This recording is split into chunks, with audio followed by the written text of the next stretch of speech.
Ang Philippine Trench at Manila Trench ay madalas nating marinig sa social media at sa balita. Kapag may lindol, lalo na sa silangang bahagi ng Pilipinas, mabilis na lumalabas ang mga mapa at paliwanag tungkol sa Philippine Trench. At kapag pinag-uusapan ang The Big One sa Metro Manila, laging kasama sa usapan ang Manila Trench. Ito ang mga geological feature na nakaukit sa ating isipan bilang posibleng sanhi ng malalaking sakuna. Pero sa gitna ng lahat ng ito, tila may isang malaking banta na nakakalimutan natin, isang panganib na tahimik na naghihintay sa katimugang bahagi ng ating bansa. Ito ang Sulu Trench, isang malalim na bangin sa ilalim ng dagat na kayang magdulot ng di inaasahang pinsala. Malaking problema ang hindi pagbibigay pansin sa Sulu Trench. Isipin nyo, milyon-milyong Pilipino ang nakatira sa mga baybayin na pumapalibot sa Sulu Sea, mula sa Zamboanga Peninsula hanggang sa mga isla ng Sulu at Tawi-Tawi, at maging sa Palawan at ilang bahagi ng Visayas. Ang kanilang buhay at kabuhayan ay direktang nakasalalay sa dagat na ito. Ang kakulangan ng kaalaman tungkol sa panganib na dulot ng Sulu Trench ay nangangahulugan din ng kakulangan sa paghahanda. Kung magsimula ang isang malakas na lindol at tsunami dito, ilan kaya ang mabibigla? Ilan kaya ang hindi malalaman ang gagawin? Ang katahimikan sa isyung ito ay isang mapanganib na katahimikan na kailangan nating basagin. Bakit hindi ito gaanong pinag-uusapan? Siguro dahil ang focus ng media at maging ng agham ay madalas sa mga lugar na may mas malaking populasyon at sentro ng komersyo tulad ng Metro Manila. Siguro rin, ang mga makasaysayang tala ng malalakas na lindol mula sa Sulu Trench ay hindi kasing dami o kasing detalyado kumpara sa ibang mga trench. Pero hindi ibig sabihin nito ay ligtas na tayo. Sa geology, ang isang tahimik na fault to trench ay maaring nag-iipon lang ng enerhiya para sa isang malaking paggalaw. Kaya, ang pag-aakalang dahil hindi ito sikat ay hindi ito mapanganib ay isang malaking pagkakamali na maaring magdulot ng matinding pagsisi sa huli. Ang misyon natin ngayon ay bigyang liwanag ang nakalimutang banta na ito. Alamin natin kung ano at nasaan ang Sulu Trench. Unawain natin ang mga panganib na kaakibat nito, mga lindol, tsunami, at maging ang pag-aalburoto ng bulkan. Balikan natin ang mga aral ng nakaraan upang hindi na maulit ang trahedya. At higit sa lahat, alamin natin kung paano tayo makakapaghanda. Dahil pagdating sa mga sakuna, ang kaalaman ay hindi lang kapangyarihan, ito ay kaligtasan. Panahon na para pag-usapan ang Sulu Trench, hindi para manakot, kundi para maghanda at magligtas ng buhay. Para mas maintindihan natin ang panganib, kailangan muna nating malaman kung nasaan talaga itong Sulu Trench. Isipin ninyo ang mapa ng Pilipinas. Sa pagitan ng Mindanao at ang isla ng Borneo sa Malaysia, may malawak na katubigan, iyon ang Sulu Sea. Sa ilalim ng dagat na iyon, sa kanlurang bahagi nito, naroon ang isang napakalalim na kanal o bangin. Iyan, ang Sulu Trench. Ito ay isang subduction zone, isang lugar kung saan ang isang tectonic plate, ang Sulu Sea Plate, ay dahan-dahang lumulubog sa ilalim ng isa pang plate, ang Eurasian Plate, kung saan nakapatong ang bahagi ng Mindanao at ang kapuluan ng Sulu. Ang prosesong ito, na nangyayari sa loob ng milyon-milyong taon, ang lumikha ng trench na ito. Ang lokasyon ng Sulu Trench ay critical. Direkta nitong binabantaan ang mga probinsya sa kanlurang Mindanao, tulad ng Zamboanga Peninsula, Zamboanga del Norte, Zamboanga del Sur, at Zamboanga Sibugay, Basilan, Sulu at Tawi-Tawi. Ang mga baybayin ng mga lugar na ito ay direktang nakaharap sa pinagmulan ng potensyal na panganib. Bukod doon, dahil ang Sulu Sea ay isang semi-enclosed sea o halos napapalibutan ng mga isla, ang epekto ng anumang malaking paggalaw sa ilalim nito ay maaring maramdaman sa lahat ng direksyon. Ang timog na bahagi ng Palawan at maging ang hilagang baybayin ng Borneo sa Sabah, Malaysia ay apektado rin. Ang heograpiyang ito ang isa sa mga dahilan kung bakit ang banta ng Sulu Trench ay kakaiba at mas mapanganib. Iba ang Sulu Trench sa mas kilalang Philippine Trench na nasa silangan ng Pilipinas.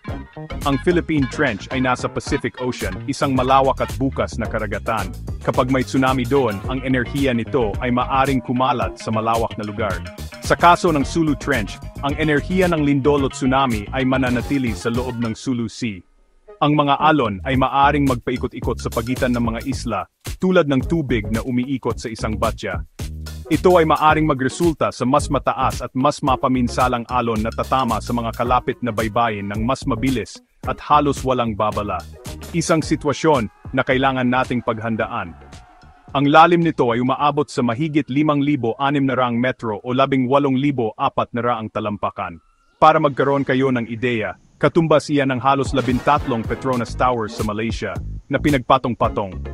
Ang ganitong kalalim na bangin, bunga ng matinding puwersa sa ilalim ng lupa, ay may kakayahang maglabas ng napakalakas na enerhiya. Bawat galaw, kahit maliit, ay paalala na ang natutulog na higanteng ito ay buhay at aktibo. Ang pag-unawa sa heograpiya nito, ang lokasyon nito, ang pagkakakulong nito sa loob ng dagat, at ang lalim nito, ang unang hakbang upang pahalagahan ang laki ng banta na kinakaharap natin. Ang panganib na dala ng Sulu Trench ay hindi lang isa, ito ay tatlong magkakaugnay na panganib. Ang una at pangunahing banta ay ang lindol. Dahil ang Sulu Trench ay isang subduction zone, patuloy na nagkakaroon ng stress o puwersa habang ang isang tectonic plate ay napipilitang lumubog sa ilalim ng isa pa. Kapag biglang bumitaw ang puwersang ito, nagkakaroon ng malakas na pagyanig na tinatawag nating lindol. Ayon sa mga pag-aaral, kayang magdulot ng lindol na aabot sa magnitude 8 o higit pa ang Sulu Trench. Ang ganitong kalakas na lindol ay sapat para magpatumba ng mga gusali, sumira ng mga tulay, at magdulot ng malawakang pinsala sa mga kalapit na komunidad. Ang pangalawang banta na direktang resulta ng malalakas na lindol sa ilalim ng dagat ay ang tsunami. Kapag biglang gumalaw pataas o pababa ang ilalim ng dagat dahil sa lindol, itinutulak nito ang napakaraming tubig. Ang pagtulak na ito ay lumilikha ng serye ng malalaking alon na tinatawag nating tsunami. Dahil sa lokasyon ng Sulu Trench, maaring napakaikli lang ng babala para sa isang tsunami.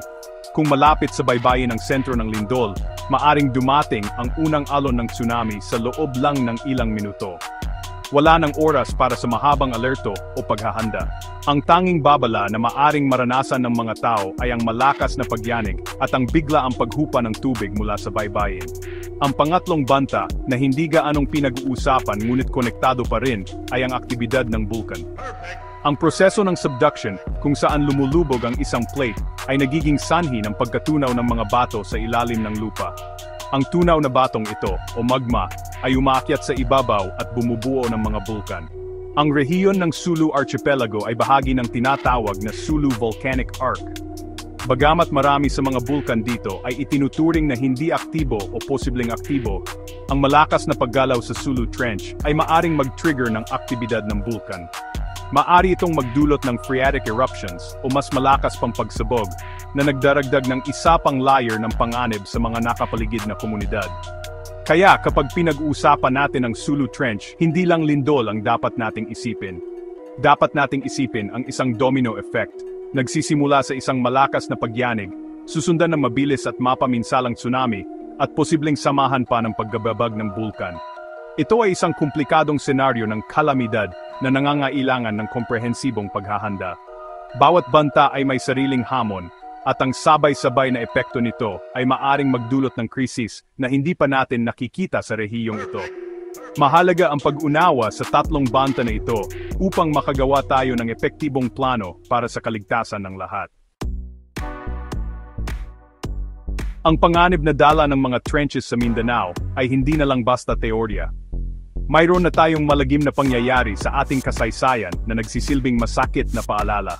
Noong Agosto 17, 1976, hating gabi, isang napakalakas na lindol na may magnitude na 8 ang yumanig sa Moro Gulf. Ang sentro nito ay nasa Cotabato Trench, isang kapatid na trench ng Sulu Trench na matatagpuan sa silangang bahagi ng Moro Gulf. Ang pagyanig ay naramdaman sa buong Mindanao at Visayas. Pero alam nyo, ang pinakamasamang bangungot ay hindi pa nagsisimula. Ilang minuto lang matapos ang pagyanig, isang dambuhalang tsunami ang humampas sa mga baybayin ng Moro Gulf mula Zamboanga hanggang Cotabato. Ang mga alon ay tinatayang umabot sa taas na 9 na metro o halos kasing taas ng isang 3 palapag na gusali. Sa dilim ng gabi, ang mga residente sa baybayin ay walang kamalay-malay. Marami ang natutulog at nagising lang sa dagundong ng papalapit na pader ng tubig. Ang tsunami ay pumasok ng ilang daang metro sa loob ng lupa, sinira ang lahat ng dumaan dito, mga bahay, gusali at buhay. Ayon sa opisyal na tala, mahigit 5,000 tao ang namatay at libu-libo pa ang nawawala at ipinapalagay na patay na. Ito ang pinakamasamang kalamidad ng tsunami sa kasaysayan ng Pilipinas. Ang trahedyang ito ay malinaw na patunay ng kakayahan ng mga trenches sa rehiyong ito na magdulot ng matinding pinsala. Ang aral mula sa 1976 na tsunami sa Moro Gulf ay napakahalaga para sa ating pag-unawa sa banta ng Sulu Trench. Una, ipinakita nito kung gaano kabilis dumating ang isang tsunami pagkatapos ng lindol. Sa maraming lugar, 2 hanggang 5 minuto lang ang pagitan. Walang sapat na oras para sa opisyal na babala mula sa mga ahensya ng gobyerno. Ang lindol mismo ang pinakamahalagang babala. Kung nakatira ka sa baybayin at nakaramdam ng pagyanig na napakalakas na hindi ka makatayo, huwag nang maghintay ng anunsyo. Dapat kang lumikas agad sa mas mataas na lugar. Ang simpleng kaalamang ito ay makapagliligtas ng libu-libong buhay. Ipinakita rin ng trahedya noong 1976 ang kahinaan ng mga komunidad sa baybayin, lalo na sa mga lugar na kulang sa infrastruktura at kaalaman sa paghahanda sa kalamidad. Marami sa mga biktima ay nakatira sa mga bahay na gawa sa magaang materyales na madaling masira ng mga alon. Ang kakulangan ng mga plano sa paglikas at itinalagang ligtas na lugar ay nagpalala sa sitwasyon. Ngayon, halos 50 taon na ang lumipas, kailangan nating tanungin ang ating sarili, natuto na ba tayo? Ang mga komunidad ba sa paligid ng Sulu Sea, na ngayon ay humaharap sa banta ng Sulu Trench, ay mas handa kaysa sa mga biktima noong 1976? Ang bangungot ng nakaraan ay dapat magsilbing panggising sa ating lahat. Ang nakulong na panganib.